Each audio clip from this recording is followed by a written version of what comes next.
There are about 2,000 students at Montclair High School.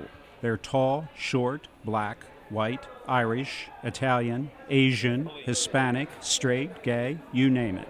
In other words, they're all-American kids in a school where everybody shows up. We were lucky enough to speak with about 20 of them in a social justice class. They decided themselves to spend the whole year studying one subject, bullying. I think we chose it because it is so important and it does affect all of us.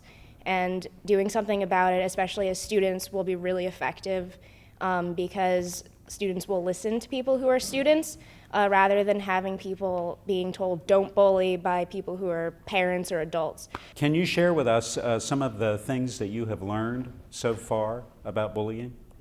I think that sometimes if you're bullied a certain amount of times, you could become a bully.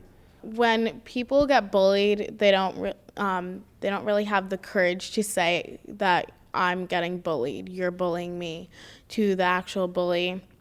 I think when bullies don't really get confronted, they don't know what they're doing, so they don't think that they have to stop. They think it's okay. Teachers and adults will sometimes try to stop bullying, but sometimes it's really subtle, and if you think about it, anything can really be bullying if it hits you a certain way.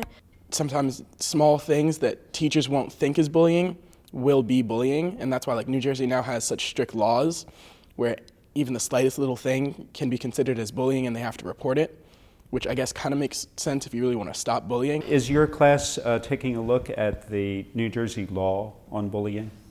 What do you think about that law? I feel that is that's the right way to take precaution and stop bullying, because in order for something to truly stop, it needs to be taken to the extreme to where any little thing can be stopped. This new law, it doesn't teach kids to stop or bullying. It just I don't know. Yeah, it teaches them not to get caught and just to be smarter with it. One day in the 4th grade, I turned up with glasses. And my classmates, of course, called me Four Eyes, right? So what we would like to do is just go around the room and tell us the one thing that perhaps you have been called by a bully. I was called short. I was called skinny. I was called potbelly, freak or insane, ugly, long nose. I was told to go and buy Proactive. Ugly, clumsy. I was called bucktooth beaver, thin, spaz, frizzy because of my hair. I was called a spick, I was called too short, lanky, chicken legs, a cow. I was called I think I'm all that and Big Booty Judy. Whitest black kid ever. You're all familiar with the concept of cyberbullying? Yeah. You're hip to that. You want to talk about that a little bit? I think that cyberbullying kind of brings on a new kind of a bully, because before, a bully you would usually have to be somebody who's tough or somebody who would say something up straight to your face, but with the internet they can kind of hide behind a mask that you don't really need to know who they are. Back during when our parents were kids, and back in the 80s and 90s, when kids were in high school, if you wanted to be a bully, you had to be able to protect yourself. Because if you told that one kid over there that you hate him, he's stupid, he might hit you in the face.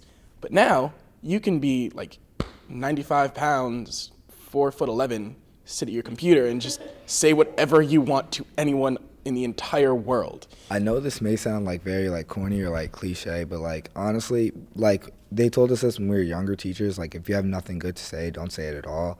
But honestly, when we get into high school, we never really think of that saying really ever again. And bullying in my eyes is anything that you can do to put someone's self-esteem down or change the way that they think. So let me ask you this question. Who's worse, girl bullies or boy bullies? Girls are, I just feel like they're the worst. They're the worst bullies because they have a lot of mouth. I think guys' comments are more mature than females. Females, when they make comments, they there's more behind their comments. They're not just, oh, she's a slut, she's a jump. It's just, guys, they're just more immature. The comments that they say, they're not really backed by anything. Girls just know how to narrow in on things that people are self-conscious about and just destroy them with it. Girls are just way more like emotional, and like we have so much drama going on, and like boys are more like calm and like cool about everything, like not so like angry and stuff. I mean, they're angry, but like girls take it like to the next level. I think it's like equal, because like girls do spread rumors and like talk a lot, but guys, like, it's physical, but it's also like they say a lot of things like you're fat and like you're ugly, so they might like, you know, take it and then their self-esteem goes down, and it's just bad for their self-image. Spend a couple of hours with young people like these, and you start remembering that record by The Who back in the day, The Kids Are All Right.